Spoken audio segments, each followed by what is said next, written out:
চণ্ডীপুর গ্রামটা যেন থমকে আছে। গঙ্গার পার, কুয়াশায় ঢাকা, রাতের আকাশে নেই চাঁদ, শুধু দূরে পুড়তে থাকা চিতার ধোয়া। জমিদার হরিহর রায় রাতের ভোজ ছেড়ে ঘুমোতে যাচ্ছিলেন।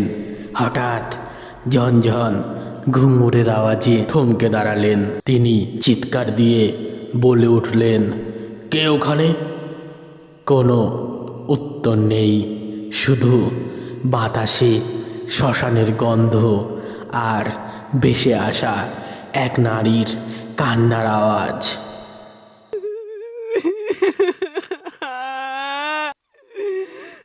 দরজার সামনে পড়ে আছে একটা চিঠি, রক্তমাখা।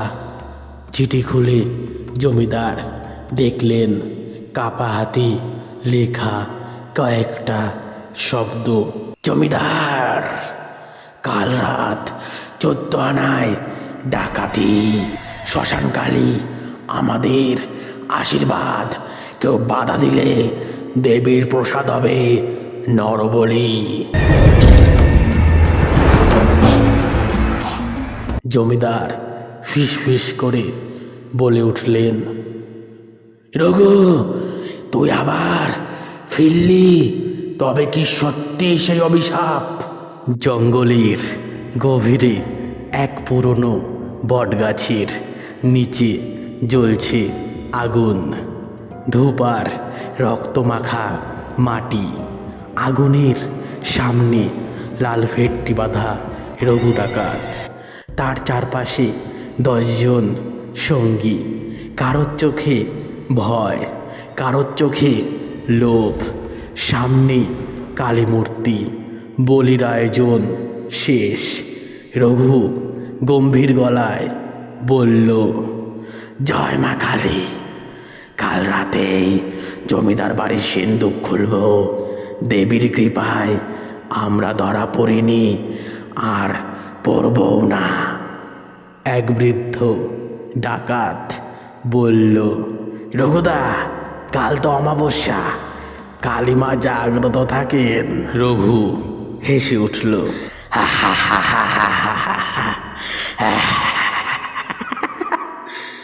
আমি তো ওই আগুন থেকেই জন্মানো লোক রে, আমি ভয় পাই না। কালীমা আমায় আশীর্বাদ দিয়েছেন। সাহেব হ্যারিসন জানে, রঘুর নাম শুনলেই সাহেবদের ঘাম ছুটে যায়।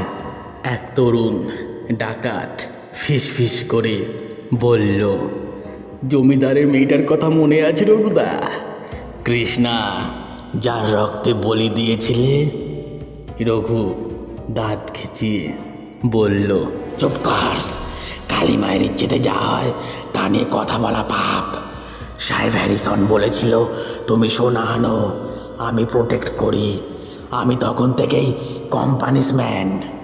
5 বছর আগে চণ্ডীপুরে এসেছিল এক সাহেব, জন হ্যারিসন।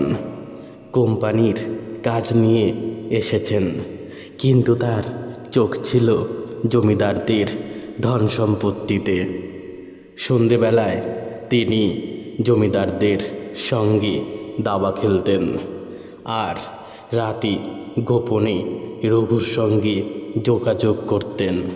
এক রাতে সাহেব বলেছিলেন, রঘু ভাই, তুমি তো দারুণ বুদ্ধিমান লোক আছো। জমিদারের সিন্ধুক আছে আইডলের নিচে, তুমি সোনা আনো, আমি তোমাকে বাঁচাবো। কোম্পানি বড় প্রোটেকশন দিবে তোমাকে। রঘু তখন মদে মাতাল ছিল, কিন্তু হ্যারিসনের কথায় হেসে বলেছিল,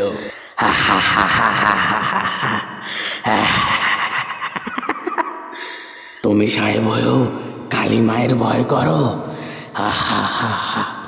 দেখো সাহেব, আমি আগে কোম্পানিস ম্যান, কিন্তু আগে আমি কালী মায়ের লোক। কাল জমিদার রক্ত দেবে, আমি সোনা নেব। সেই রাতেই কৃষ্ণার রক্তে বলি হয়েছিল কালী মূর্তির পায়ে। রাত দ্বীপ্রহর, গোটা জমিদার বাড়ি নিস্তব্ধ। পাহারাদার অদৃশ্য, বাতাস ভারী। রঘুর দল ছায়ার মতো এগিয়ে চলেছে। এক ডাকাত ফিসফিস করে বলল, বাইরে বুক কেমন করছে, কেউ যেন জানালা থেকে তাকাচ্ছে। রঘু গর্জে উঠল, ভয় পাবি না, সাহেব হ্যারিসন বলেছে কোম্পানি রঘুর পিছনে আছে। কালিমায়ের কৃপাও আমার সাথেই। তারা ভেতরে ঢুকে গেল। ঠিক তখন শিকলের আওয়াজ। ঘরের কোণে এক ছায়া, সাদা ধুতি, আগুন চোখ, পাশে কালী মূর্তি। ছায়াটি গর্জে উঠল, তুই আমার রক্ত নিয়েছিলি রঘু, আজ আমি তোর প্রাণ নেব।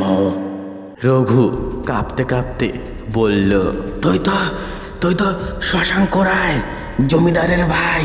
ছায়াটি বলল, আমার সঙ্গে কৃষ্ণও বলি হয়েছিল, আজ আমরা ফিরেছি। কালী মূর্তির পায়ের কাছে দাঁড়িয়ে ওই ছায়ামূর্তিটি।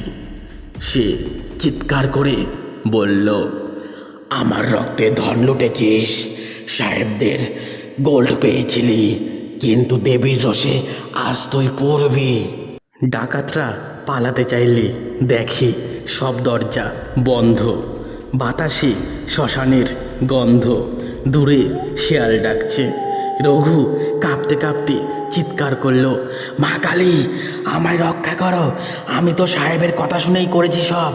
হ্যারিসন বলেছিল আমি বাঁচাবো। তরোয়ার তার হাত থেকে পড়ে গেল, দেহটা শূন্যে উঠে গেল।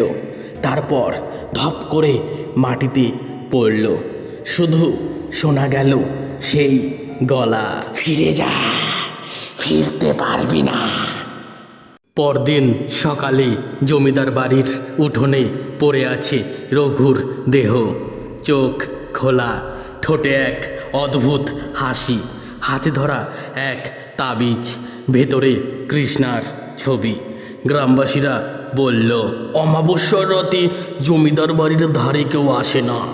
সাহেবের ছায়া, রঘুর পাপ আর দেবীর রোষ সব ওখানে গাঁথা। শোনা যায় সাহেব জন হ্যারিসন সেই রাতের পর আর কখনো গ্রামে ফেরেনি।